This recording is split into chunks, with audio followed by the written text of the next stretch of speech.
Everyone, it's Samantha from Scrapmaster's Paradise, and for my week 11 tutorial, I am going to do a screen tutorial for you guys showing you how to make a faux overlay. So this is one of the pictures I used, and this was taken on my digital SLR, and the thing with digital photos is they are not to the 4:6 ratio. So first, before I do anything else, I'm going to resize this photo. I'm going to go to the cropping tool and put in my width as 6 inches.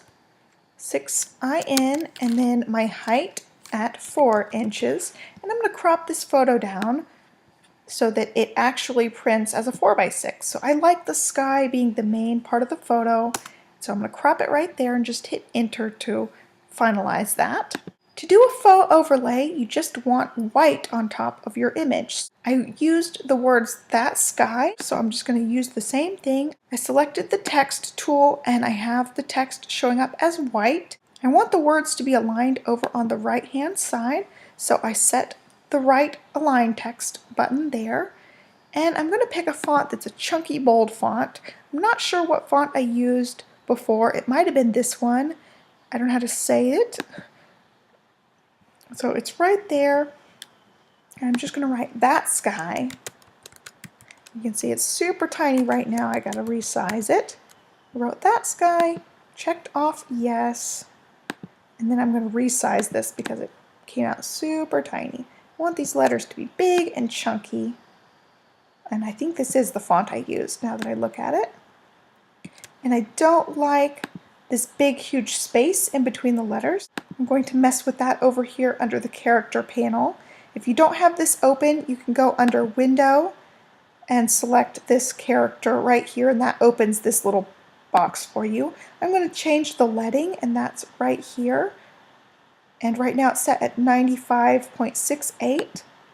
I'm going to go to Auto to see where that gets it, and see that's worse than the 96. So I'm just going to type in 80 and see what that looks like. Okay, that's much better, I think. Now I'm just going to resize this. I'm holding down the shift button so that my pieces become proportionally resized, and I'm not stretching it and skewing it in a weird way. I'm just going to line this up near the edge of my photo. I really like how that looks, so I'm going to hit check mark and say OK. And to make it look like a faux overlay, you need to make it semi-transparent. Right now it's 100% opaque and you can't see any of the picture through the letters. That's also a cool effect, but we're trying to make a faux overlay. We want it to be transparent. We're going to pump down the opacity, maybe 75. We'll see what it looks like at 75.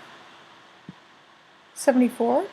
Oh, that's really cool. We can even take it further down, and then you barely see the letters, which is also really neat. So you can just play around with this, make it as opaque as you want. I really like it around the 60 to 75 range, so I'm going to go with that. That's 66%, and it looks really, really cool. So you can just save that, and of course you can write anything you want. You can use any font you want. You can even do your journaling on your photos, just directly on a little section of your photo, using either white or black or any color that you want. This just opens up so many doors if you go ahead and play around with your photos and get creative with them. I just created these 2 faux overlays to go on my layout for this week. And so here's just a quick tutorial showing you how I did it. I hope you guys enjoyed it. Be sure to subscribe to my channel, like me on Facebook, and check out my blog for a lot more inspiration. And I will catch you guys in my next video. Thanks so much for watching. Bye.